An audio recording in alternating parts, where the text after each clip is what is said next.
Welcome to the Catholic Culture Podcast. I'm Thomas V. Miras.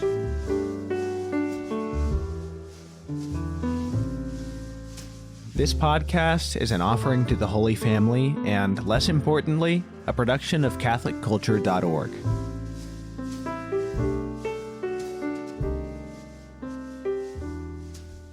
Catholics can feel really isolated in today's world. It can be really tough to find good Catholic friends, let alone a spouse. Technology, in theory, is something that can ameliorate this problem. When I say technology, I don't mean social media. Social media promised to make us all more connected with each other, and I think that we've been running that test long enough that we can all see that it's largely failed of its hype. Certainly, social media has the ability to make you feel less isolated in your beliefs, which can be a good thing if, you believe in the Trinity as opposed to being someone who identifies as some kind of genderqueer marmot. By the way, why does nobody know what a marmot is?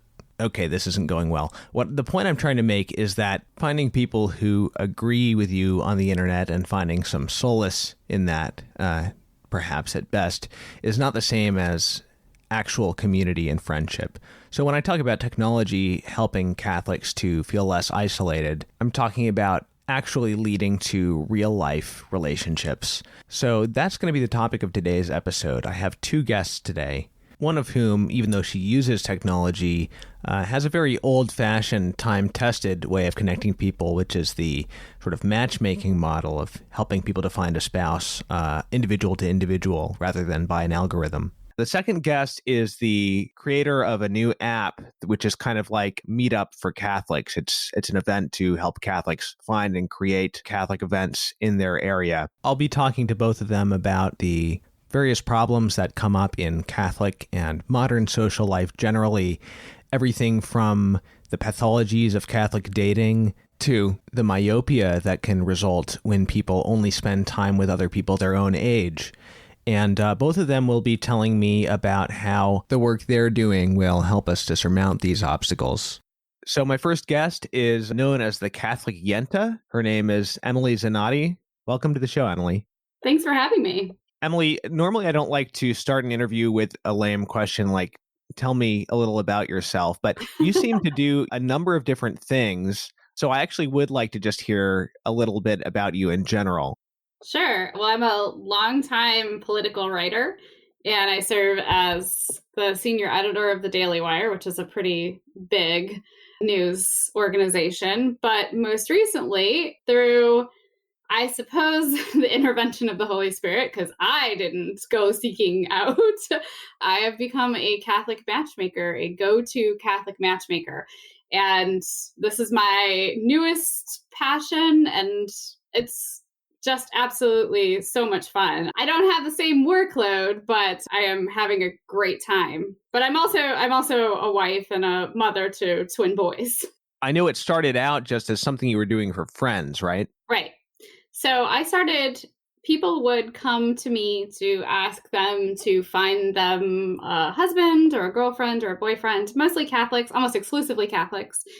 And I just started doing it. I would see people in my life that I thought would work really well together. And I did one or two, and then it snowballed from there. And I started to put people together, get them married. But this was something that I just sort of did randomly. It wasn't something that I had a business out of or thought was really ever going to be something beyond just something fun I did when I saw two people who I thought could go together.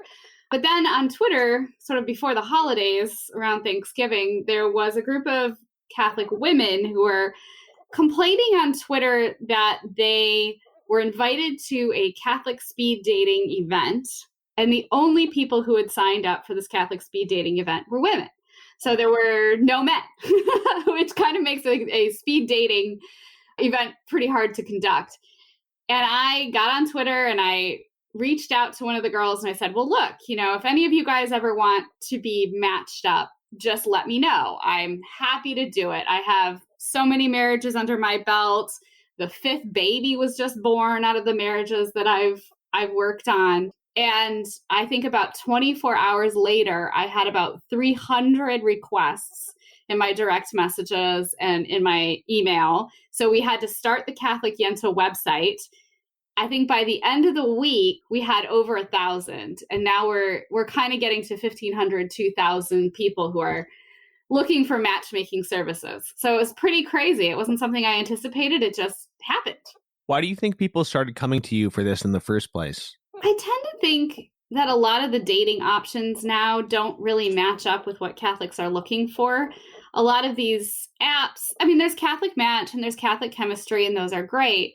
But if you can't find somebody on those sites, things like Tinder and Match.com, they're just not made for people who are seeking a family, who are seeking a long-term commitment, who have a Catholic value system. And so people just weren't being served by what's out there. And I also think that people were looking for a personal touch. We have so much time we spend now behind screens and on the internet. It's just not the same as being out in person with somebody or talking to someone who knows a person for you. So people just seemed really fascinated by the whole concept and really interested in it. But why do you think they were coming to you? I have no idea. I'm still trying to puzzle that through.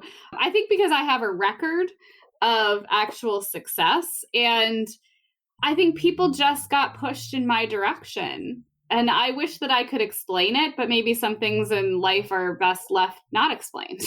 So now that you're doing this on kind of a semi-mass scale, how does it actually work?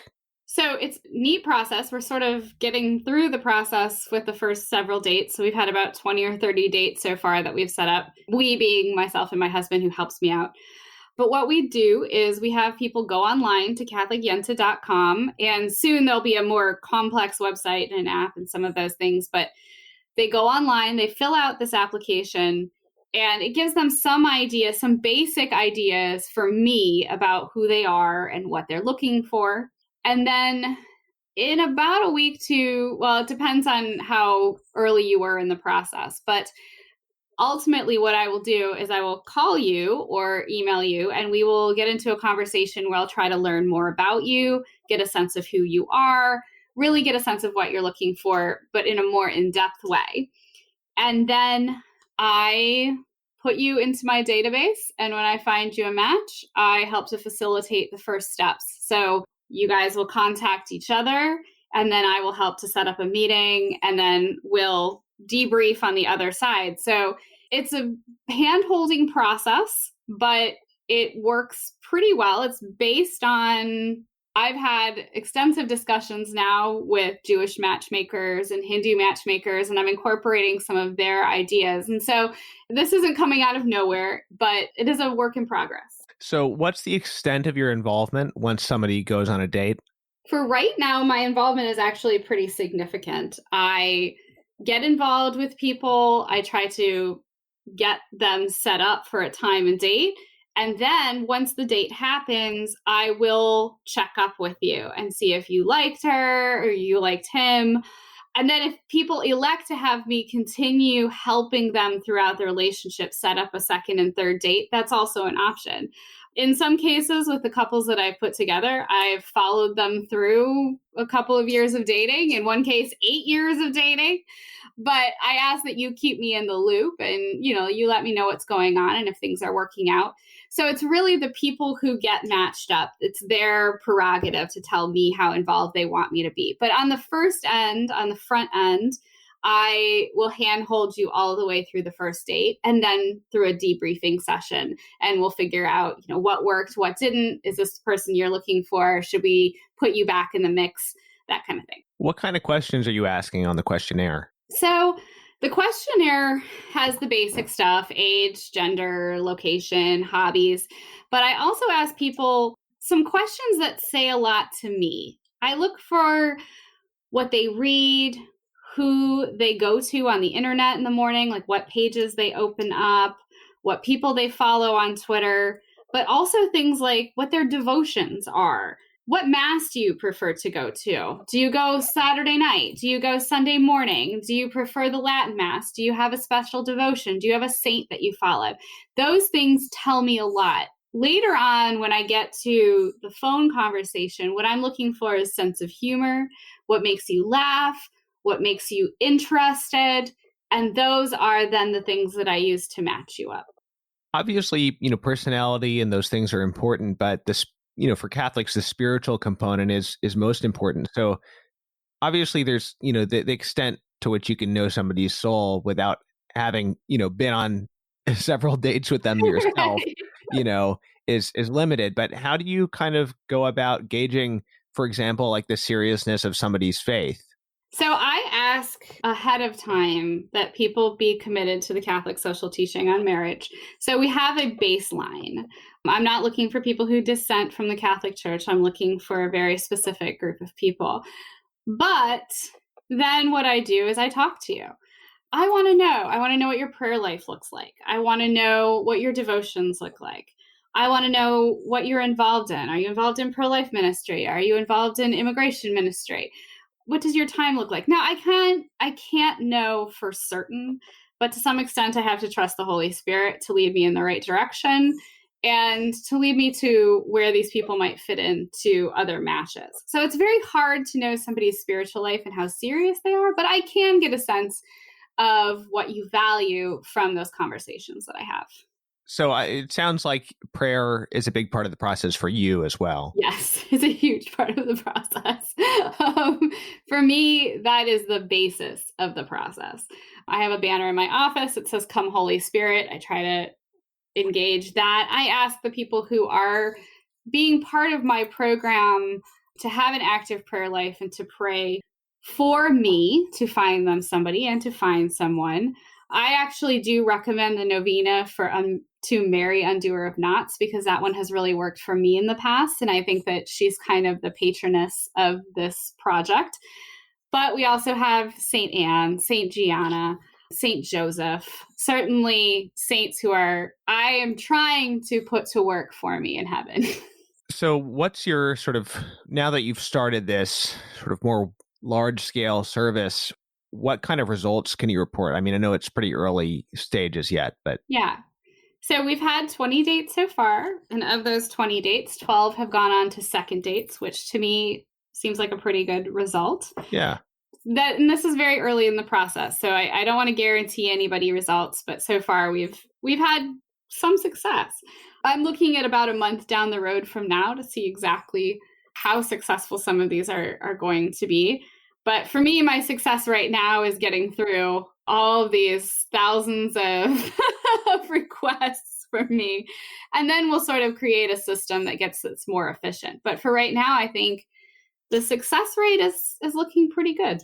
And I heard there's plans to expand at some point into a number of different services, or Yeah, so we're expanding, and not really expanding, but to some extent just becoming a little more official. So right now it's just a Google form and it's all ad hoc, but the process is going to become a little more streamlined. We're going to make a few more guarantees to people. You won't have to wait as long.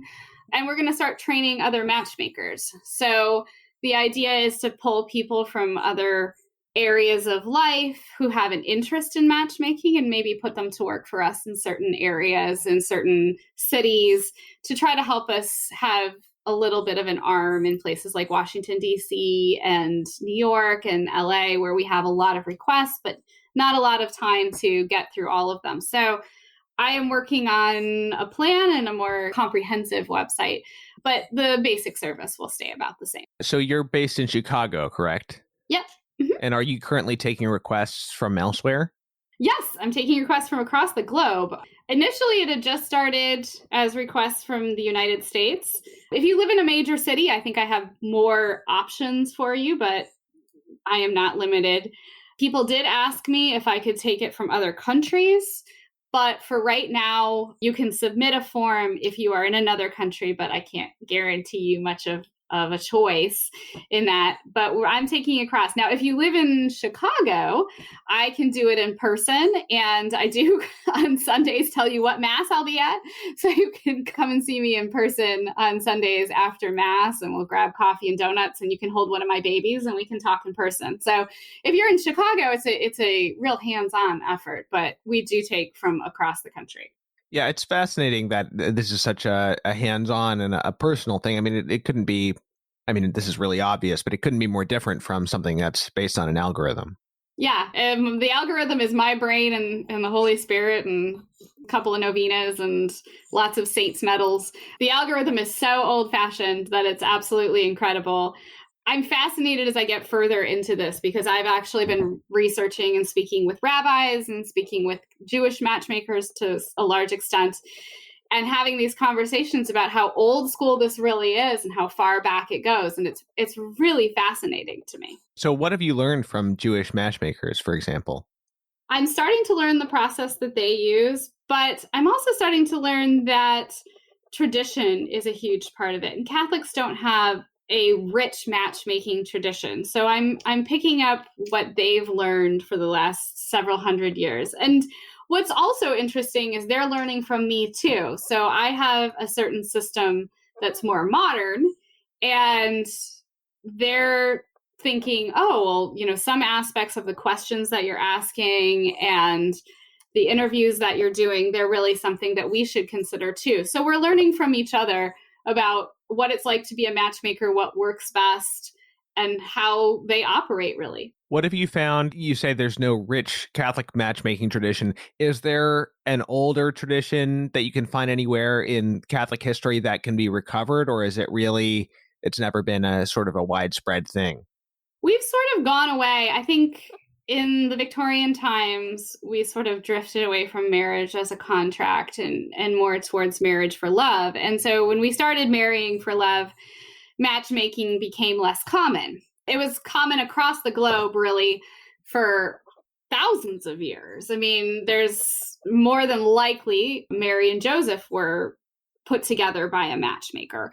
This has been the default way people have gotten together for thousands of years. But over the last century or so, people have really drifted away from the idea of matchmaking. And it's only more in modern times when it's become harder to date and harder to meet people, and we are more isolated by technology than we ever have before, that matchmaking has really come back into fashion. And I've been speaking to a lot of Jewish matchmakers and Hindu matchmakers about how their businesses are now booming too. And so there's probably a history of Catholic matchmaking, certainly in that Catholics were set up by matchmakers at some point. But there's no church tradition of having a matchmaker the way there is in Jewish tradition. In fact, Yenta, the Catholic Yenta, is actually a play on the Jewish matchmaker. The Yenta is kind of a little bit of a derisive term, but... Well, it literally means like a busybody or something. Yeah, it means a busybody. And honestly, that's really what I am. I want to know your business, and that's how I hook you up. I love the gossip. It's my downfall, but we're going to try to turn it into something beautiful. I'll, of course, link to the Google form and your Twitter on the show notes for today's episode, which I think should be episode 62 if I have the release order straight in my brain. But I'd actually like to turn this into sort of a broader discussion about Catholic dating. Catholic dating seems to have its own sort of particular pathologies, at least sort of in modern times. And, well, I suppose there wasn't dating before modern times. But I mean, like, the past couple decades as opposed to like the 1950s or something. What are the complaints that you hear? And I don't mean online dating. I mean, like, just real life, regular Catholic dating. What are some of the issues you hear coming from men and women? From Catholic women, I seem to hear a lot about how if they don't find somebody in college. So a lot of Catholic women end up going somewhere like Franciscan University, University of Dallas. I went to Ave Maria School of Law. That's where I found my husband. So if you don't find somebody in those small communities, it's really hard to find somebody in a larger community. You get out into the world, you start a job. It's really difficult to find people who share your values, even if you do go to church every Sunday and you're active in your parish and you are at the same masses all the time, and you may be in their pro-life ministry or what have you. It's really hard to meet men because a lot of women have told me, if they don't meet someone, then it's harder to go forward. I also hear from men that it's kind of difficult to approach women. I think there's a lot of concern in the decades since feminism became de rigueur, or the default option for most women, that they're afraid of what might happen if they just go up to a woman and ask her out or give her a compliment. Things don't quite always pan out for them, and there's a danger in that. And I think for Catholics, there's this especially a concern for discernment. I think young men are trying to discern whether they should be in married life or whether they should be in the priesthood, and that can take years and years. And so there's varying problems, especially for Catholics. One of the things that I've discussed at length with priests is the preparation, just the idea of a Catholic relationship. That's very hard to communicate to people nowadays. Kids are not given instructions and things like theology of the body. They don't realize that there's this rich Catholic theology when it comes to love and dating and marriage. So it's hard to find other people who have those kind of value systems. And, it's just a limited pool.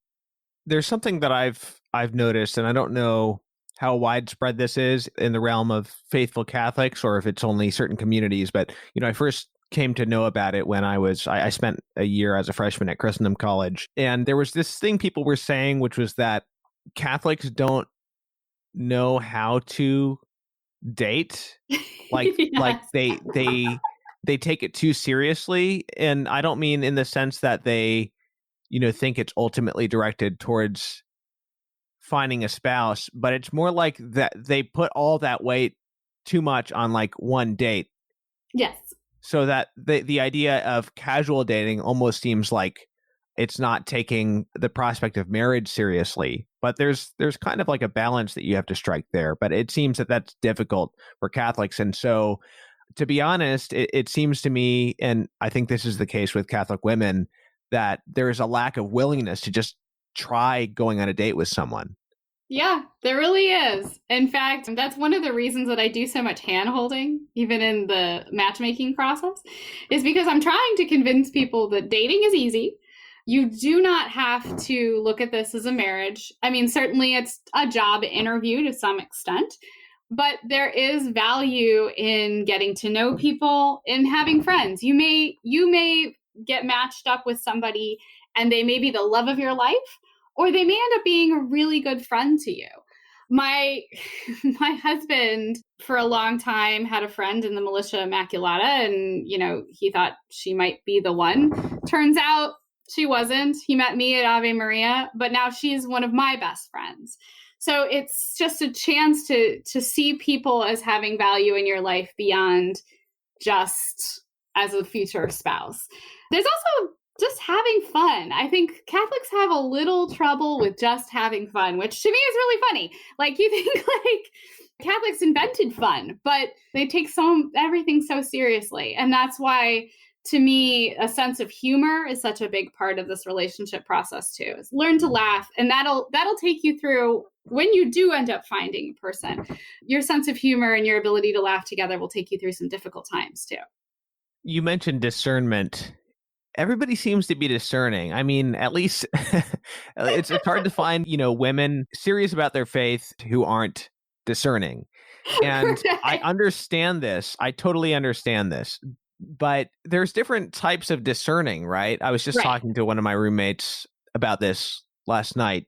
I don't know where the line should be drawn. I really don't. But it seems like, if you're discerning so much or so hard or whatever, that you're actually like you haven't joined an order yet, but you're sort of on the track, you're in the application process, whatever, that would be one thing. But this kind of like indefinite, Oh, sort of like perpetual casual discernment. discerning, but it's like Yes. but it's sort of, you think of it as seriously enough that it keeps you from going on dates, or at least you use it as an excuse. Who knows? Maybe I'm just getting Right. that as an No, excuse, no, but you're not. You're not getting it as an excuse. I find it is something that I find with Catholic men in the pool that I talk to regularly, is this endless process of discernment. And priests will tell you. One of my good friends is the head of an order, just recently became the head of an order here in Chicago, and he'll tell you that it is endless. People will just discern and discern and discern.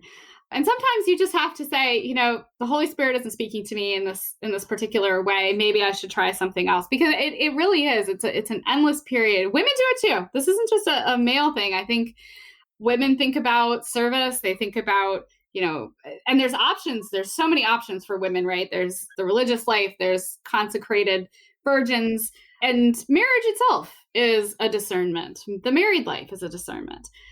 So I think Catholics sometimes tend to get stuck in this rut, or almost like a repeating record. It's just a skip on a record. And you keep thinking, well, what if God wants me to do this? What if God wants me to do this? God will tell you.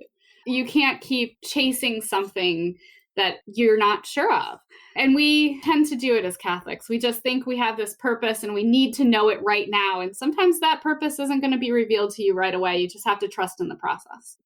it's not that you can't be discerning, but it seems as though, and again, I don't know what the line is, but you can be discerning in a sort of general way and still go on dates, right? Yes. You can be considering a religious vocation and still go on dates. There is a point in the process, if it gets serious enough, where you should probably, take time off from going on dates. But I think a lot of people, It doesn't have to be one or the other right away. Yeah, you don't have to avoid dating if you're discerning a religious vocation. And at the same thing, if you're discerning a religious vocation, you can also consider dating. There's ample time. I mean, I have had a lot of friends who have gone to seminary, who have joined religious orders, and then they come out a couple years later, they're just not happy. That also happens. But there's no reason that at the beginning of this process, or as a young Catholic at 18, 23, 25, even 35, that you have to make a lifelong commitment to something on the first date. Absolutely not. are there any other sort of common experiences that you've heard about in the Catholic world that can make dating difficult? I think a lot of people are also looking for a very specific idea of what a Catholic marriage looks like. People go into Catholic dating thinking that a Catholic marriage is going to be very specific. A woman may not work, a husband may do all the financial providing, there'll be 5, 6, 7 kids, but life happens. And that's often what I tell people is you can't go into things with a very specific idea of what your future is going to look like. I certainly had an idea of what my future was going to look like, but then my husband and I struggled with infertility for years. We're not going to have 6 kids or 8 kids. You never know what your future is going to look like. And so I try to tell people, don't go in with any preconceived ideas of what marriage will look like for you, or what you think your vocation is, or what you are putting at the forefront of your dating life. Just kind of take it as it comes. Life will surprise you. God will surprise you. And that's very hard for people. Trusting in the process is really hard. It's hard for me. It's hard for anybody. So I try to tell people not to have such rigid expectations of what Catholic marriage looks like. And it's very easy. You go online to social media and you see a lot of Catholic mom bloggers, and they have a very specific point of view, and the pictures look beautiful, but life is messy and it's not always what you expect. So that's what I try to communicate to. Somebody told me a few years ago that women tend to have a checklist Oh, yeah. of traits that they want that will make them feel sort of secure and comfortable and safe. And obviously there's reasons for that. Men and women are different, and women place a high value on security and sort of safety, but there's also a high, especially from I think a Catholic perspective spiritually, there's a need to be able to take risks as well. Yes. I was actually just talking about this with a Jewish matchmaking friend of mine this morning, and we were calling it the Disney princess syndrome.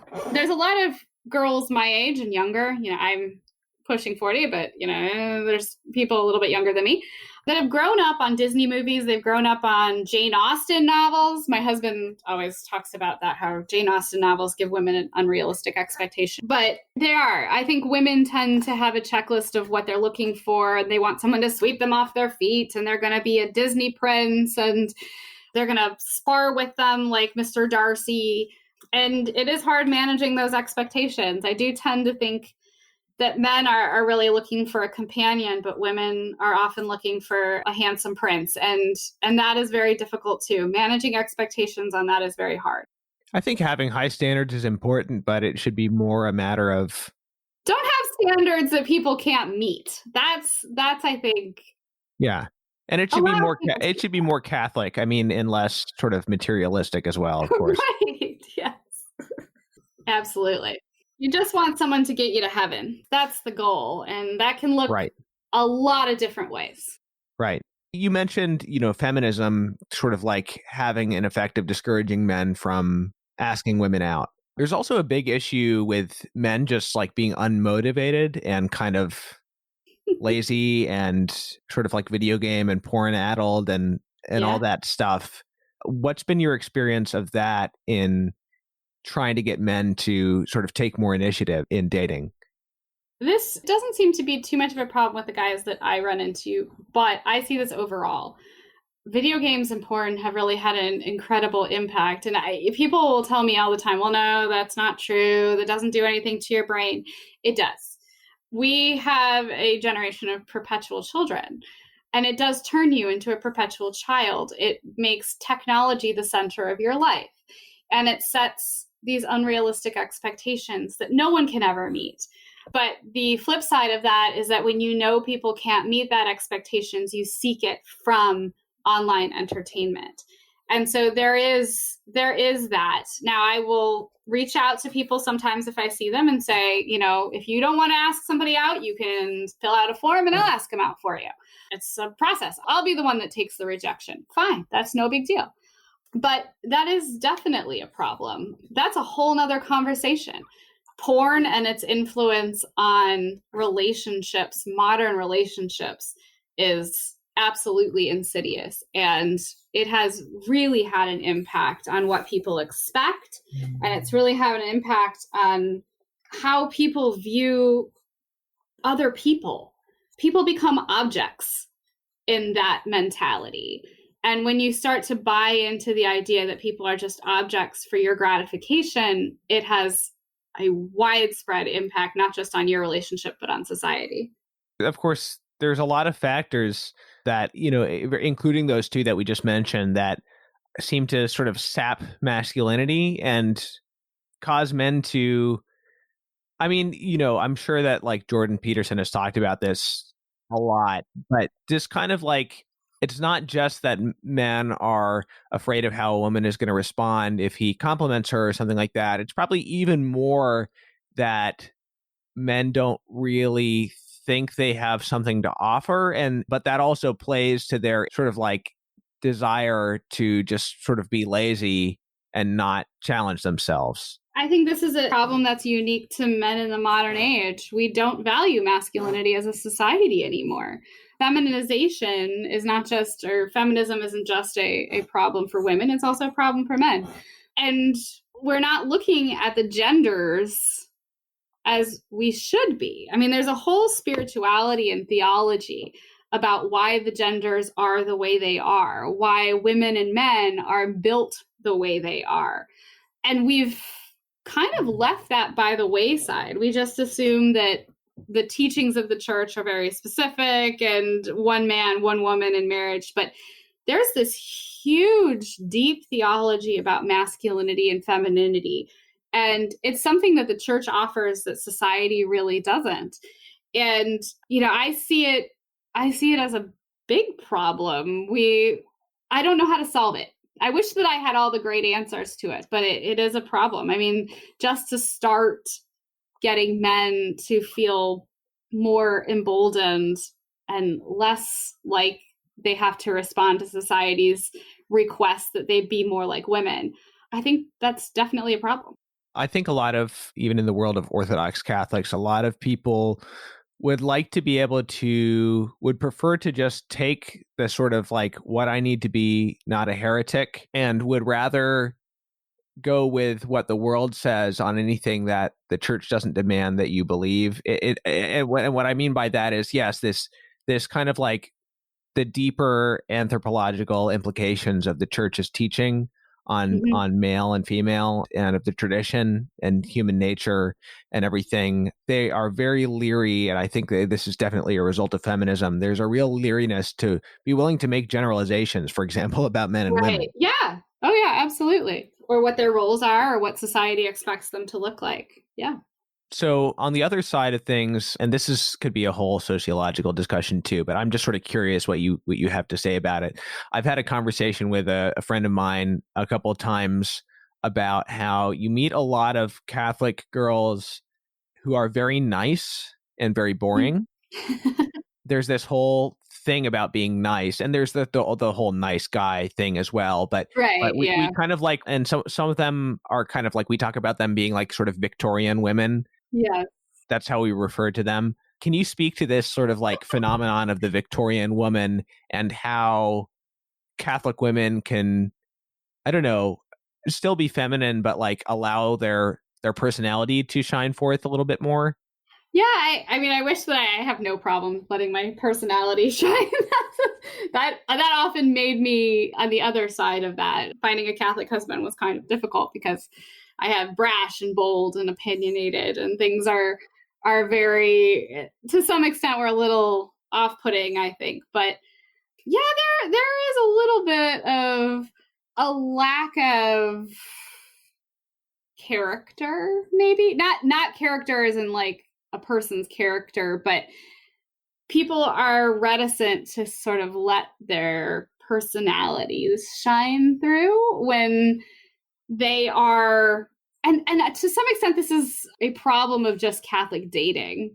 People don't see each other super often, and so when they do get into these situations, they tend to put on a very specific cloak of what they think other people want of them. And with Catholic women, I think we do tend to believe that men want a very specific thing out of a Catholic wife. And so a lot of people are trying to tailor to that. But that's a tough one, because you want women to, and this is a struggle. Okay, it's a struggle with women too, right? Because we struggle with our own vocations. Should we just be wives and mothers? Should we have a job? What is the idea of what a Catholic woman looks like? And this is a whole other, discussion topic, because I think Catholic women are struggling with that on their own, especially women who don't happen to fit the mold. Like, they go to college, they find a husband, they get married right out of school, they have a bunch of kids. Women want the idea of femininity. They want the idea of the vocation that's set out for you as by virtue of being a woman. But you're also conflicted as a woman because society is telling you, you have to go out and get a job. You're only going to be fulfilled by a vocation that isn't at home. So in some sense, I think there's a Catholic Victorianism that plays out, but you have to remember that women are struggling with this on their own too. The world is not friendly to women who are trying to live lives according to virtue and values. I guess I would just say I like Jane Austen as much as anybody, but you don't have to actually make your personality into a Jane Austen character. Go and be yourself. I think people feel like Catholic means that they have to be Catholic. Like, every aspect of their lives must be Catholic. But you are a rich person. You have a personality. You are who you are. And I think it's easier to find people to be friends with. It's easier to find people to date if you just accept your personality. Everyone's great. God made you who you were for a reason. So So you have to embrace that. And that's very hard. This is a world that makes that really, really hard.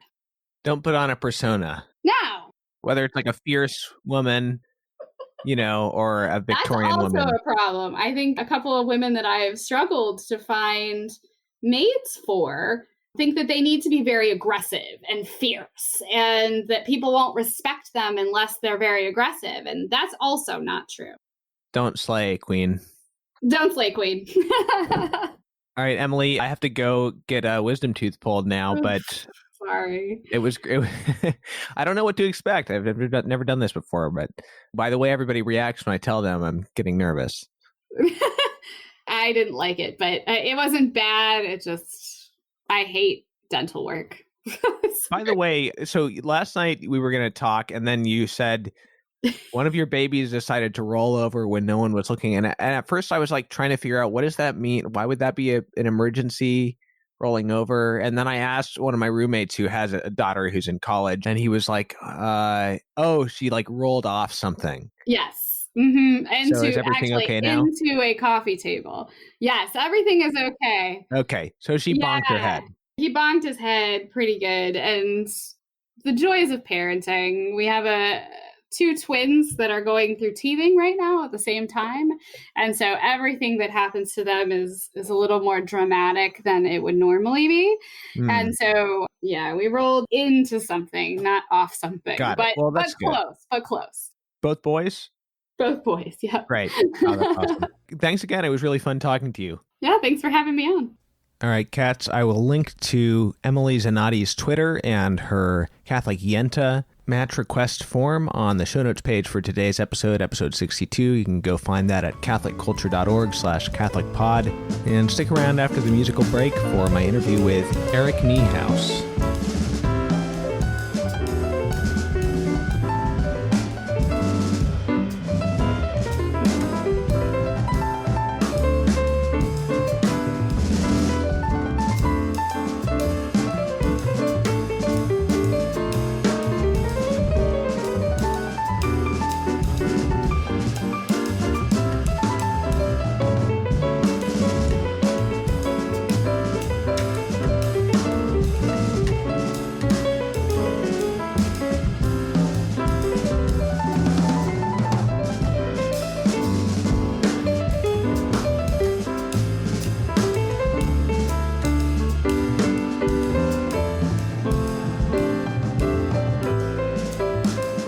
Second guest in this episode, Eric Niehaus, has created a new app which is sort of like Meetup for Catholics. It will allow Catholics to create and find events in their area with other Catholics, events of all kinds, from explicitly religious events to just more social things, hiking, concerts. The app is called Koin, and it will be launching in early 2020. Eric, welcome to the show. Hey, thanks for having me. Let's just talk about the name of the app. Where does Koin come from? Yeah, Koin is actually short for koinonia, which is a Greek word that means Christian communion or fellowship with God, or more oftentimes with other Christians. So since we revolve around connecting Catholics to one another so that they can have better community, we thought Koin was a good, succinct way to describe what we're about. Why have an app that is specifically a Catholic events app? I mean, is there any reason that Catholics couldn't just use an app like Meetup, which I just mentioned, for example, and just search for Catholic events, and that would work fine? Yeah, it's a good question. The main problem with Meetup is that it isn't based off of identity. When you look at what users or what people actually really want, yes, we care about the activities that we do, but we usually care more about who we're doing them with. Everyone who's listening to the podcast, or you yourself, you'd rather do some suboptimal event with people you can really connect with your friends, than do the event of your choice with people that you really can't connect to at all. And it's sort of in that light that the need for a Catholic-specific platform arose. I've talked to a number of friends who've used Meetup while they like it, because it lets them do the activity that they like. They don't end up continue using it because, again, there's that essential quality that's missing about Meetup, which is that these people that they do the activities with aren't people that they want to continue to develop relationships with, because they don't share a worldview, they don't share a belief system. And whenever you're trying to develop relationships, you have to take into consideration worldviews, belief systems, and personality compatibilities. And so the need arose for us to create a Catholic-specific platform. So you're from DC. The app is launching in DC, and I'm from Northern Virginia. So it's interesting to me because I'm aware that DC has a huge concentration of young adult Catholics, and including a lot of single young adult Catholics, to name one subset. And there's a lot of sort of Catholic social stuff that's germinated in DC. For example, the P3 concept, the prayer, penance, pub idea, where you start with adoration and preaching and confession, and then you go to a pub afterwards, and it's a Catholic young adult thing that has spread to New York, at least, and I wouldn't be surprised if it's gone to other cities as well. How much of the genesis of this app comes out of being a DC person? I would say it's definitely affected it. So originally coming from Columbus, Ohio, there actually aren't really too many Catholic events going on out there. Maybe there are, and I just didn't realize it at the time. But naturally coming out to DC, specific to your point, there are a lot of different social events that are going on. But even though I'd been out here for about 3 years, there were still a number of, I guess what you might call gaps in the market, pain points that I and my friends were suffering that we still wanted to address. So it definitely was influential in thinking about how we would address the problem and being aware of the problem. But, the thing about wanting to connect to other Catholics is that it's pretty ubiquitous. No matter if you're in DC, New York, LA, or Dallas, if you're really Catholic, you want to do a lot of things with Catholics. You want to live with Catholics, you want to date Catholics, you want to be friends with Catholics. And so that aspect of it really is pretty ubiquitous. Now, you just mentioned a bunch of major cities. Is there any reason that you're talking about cities in particular?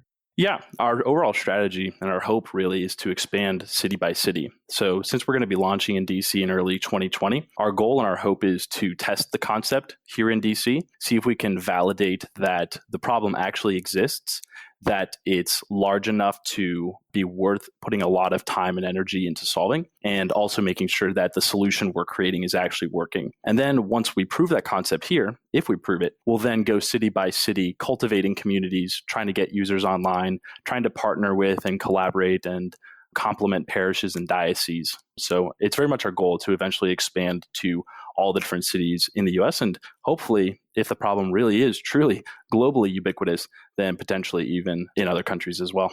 Well, of course, the problem in starting any kind of new things like this is getting it to be populated, because if people go on and it's really a ghost town, it's not going to catch on. Yeah, no, definitely. No one wants to be part of a social network where there's no socializing happening. So you're absolutely right. It's really key that you get the initial bulk of users, which can be especially difficult. LinkedIn, for instance, had something like 12,000 users within their first week of launch, but they launched in San Francisco amongst tech professionals who, amongst the entire population, are probably on the right tail end of the spectrum in terms of people being willing to adopt technologies early, try things out. Conversely, in the Catholic world, Catholicism tends to be a little bit more conservative. We tend to be a little bit weary about not necessarily technology, but about people trying to maybe over rashly implement new things, which is smart because it's how we've been around for 2,000 years. But it is a very different dynamic. And so from our perspective, we have to really think about how do we crack the code of getting that initial bulk of users. And we've tried over 20 different channels. We're always experimenting. We're always trying different things. But we found a lot of success in working with established organizations, which is why we're really eager to partner with and collaborate with dioceses and parishes. Well, I mean, that's an area where being in a place like DC, where, as we mentioned, there's already a lot of events happening, is helpful. So you've got the events. Of course, this app allows you to create your own events too, which is worth mentioning. But in this case, you've got events that are ready and you just have to get them on the app. So I can see why partnering with the people putting on the events would be good. Yeah, definitely. There are really two parts, or really two sources from which the events come. One is from pre-existing events. So, for instance, the events that parishes and Catholic organizations host. Organizations like March for Life is coming to town here soon. And then there are the events that individual Catholics host themselves. And so within that, you have both existing events found pretty much anywhere, and you also have events that are found only on Koin. And so what we're ultimately trying to do is trying to be the definitive platform on which local Catholic community can happen. That is, we're trying to be a one-stop shop for young adults to be able to see what's going on around them and quickly find events that are going to be most interesting to them. Because the parish system is fantastic. You're concerned with a particular geography, you cultivate community within that area, and you really get to know one another. But the problem is that increasingly we see, especially young adults, tend to parish hop a bit, not just in terms of where they attend Mass, but especially in terms of what events they attend. Wherever you go, naturally, there are going to be some parishes that have their specialties. This parish might be really good for traditional Latin Mass. This parish might be really good for young adult communities. And so naturally, what we see is that the young adult communities tend to gravitate toward these hubs of parishes, if you will.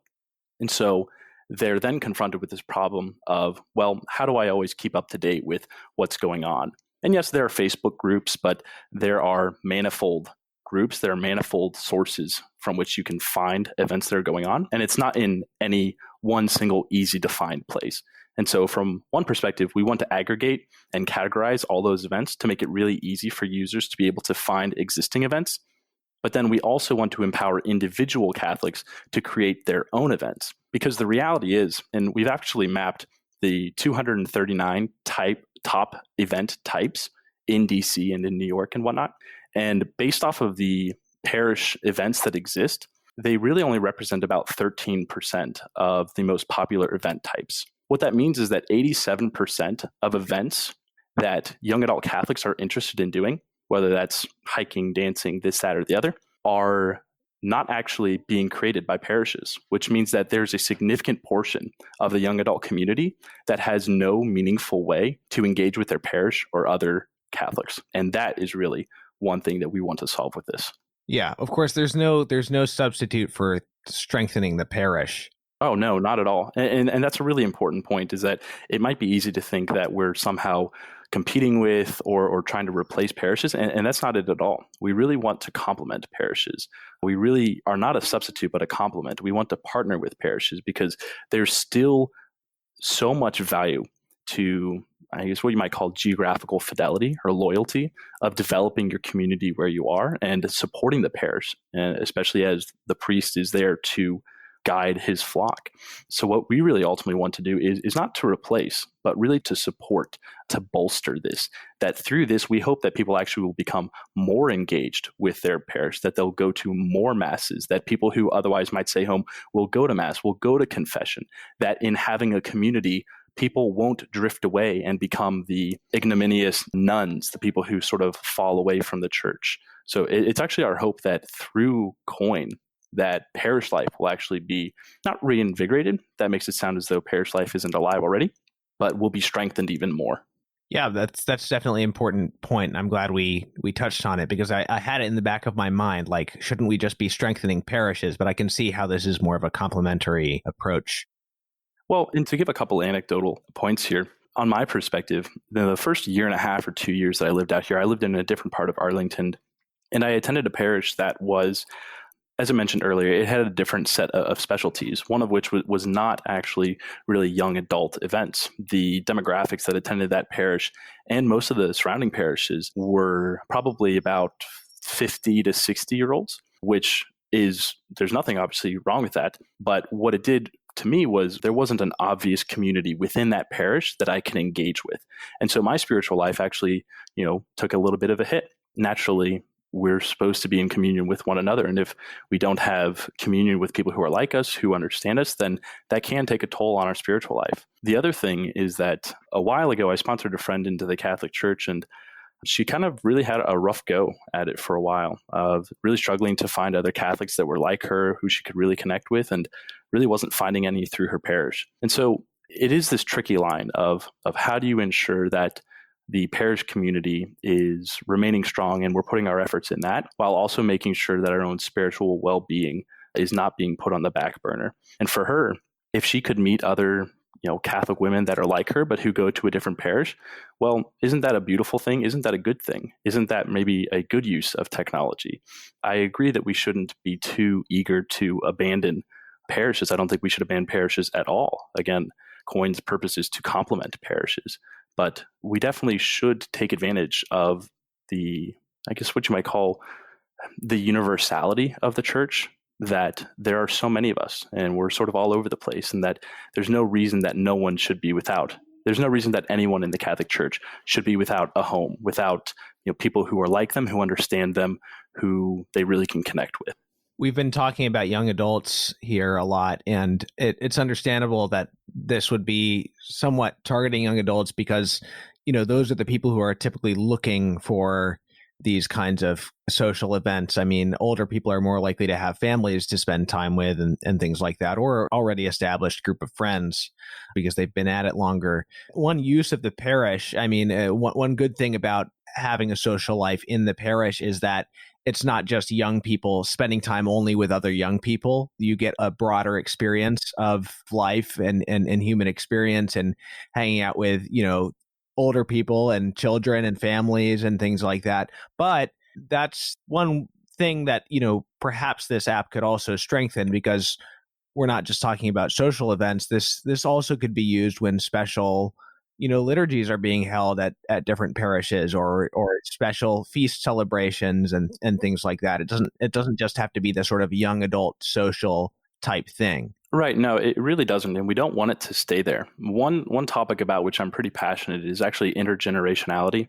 I think, for instance, it's a shame that we tend to ship our parents off to old folks' homes, if you will, that there's this generational gap that exists between all of the different generations, such that people tend to isolate themselves from people of other ages, of different backgrounds. And I think it really only lends to myopia when, to your point, we are a universal church and we should commune with all members of it. And so our goal is really just to start with young adults. Naturally, whenever you sort of try to solve a problem, you have to start somewhere. And so we wanted to start with a problem that we knew, that we understood, that we knew existed, and people wanted it to be solved. We eventually hope, however, to be able to expand beyond young adults. We hope to eventually include different demographics, not just demographics for in themselves. For instance, we'd love to be able to help people who are homeschooling their children connect and share resources, or same with maybe priests or people who run the music at all the different parishes.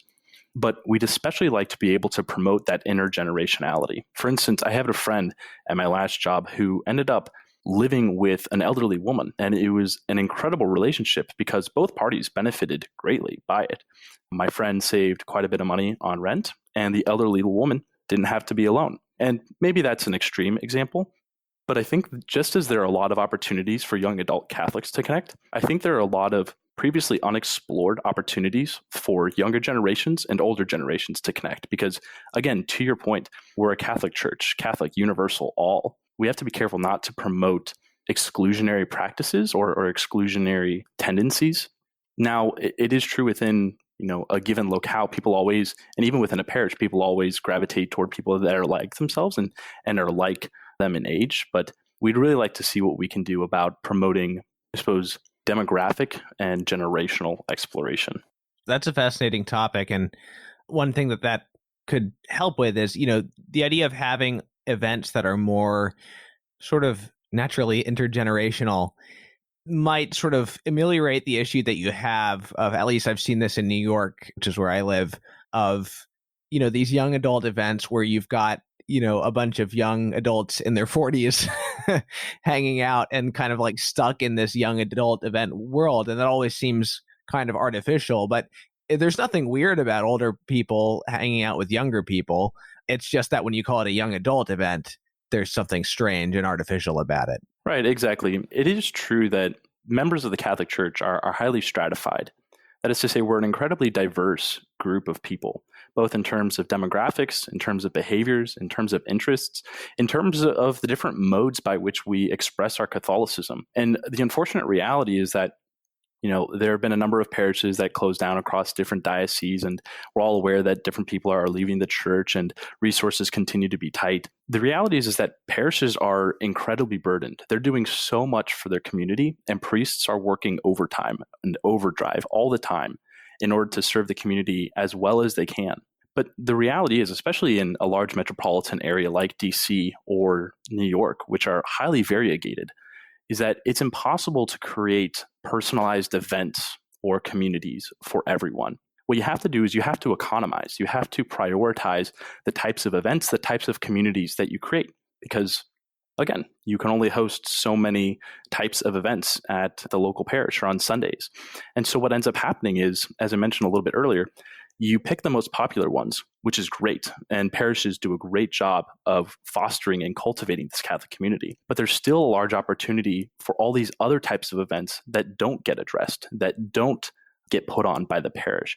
And that's really what we'd like to be able to empower individual Catholics to do. Because, for instance, for me, I went to New York a few months ago. There was the Napa conference that I attended. And toward the tail end of it, I met a guy named John. And as John and I got to talking, I learned about the project, the nonprofit he was working on, and I was super interested in it. We started working on it together, and a great relationship followed from that. The ironic thing is that John actually lives 5 minutes away from me. So it's strange that we had to go all the way to New York just to meet someone and connect with someone who lives 5 minutes away from me. There are so many Catholics in the surrounding area, 99% of whom we never meet.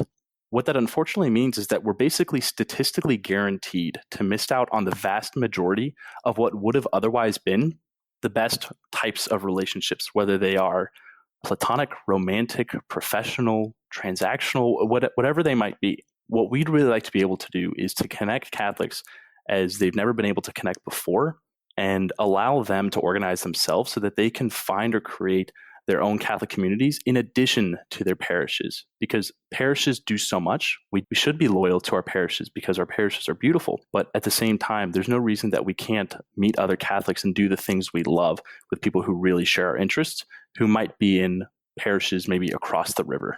So how can people sign up for this thing? Yeah, so since we're going to be launching in early 2020 in DC, people can sign up to get notified when we launch on www.meetkoin.com. That's Koin with a K. People in other cities, for instance, New York, you, Thomas, can sign up. They can also put their names down on the wait list, and we include a little section there around what city they're in so that we can see where a lot of the interest is coming from, and so that we can make sure that we reach out to them when we do expand into these other cities. Well, Eric, I wish you the best with this venture, and I hope a lot of people will get on the waiting list and check that out. Thanks for coming on the show. Yeah, thank you so much. Good luck.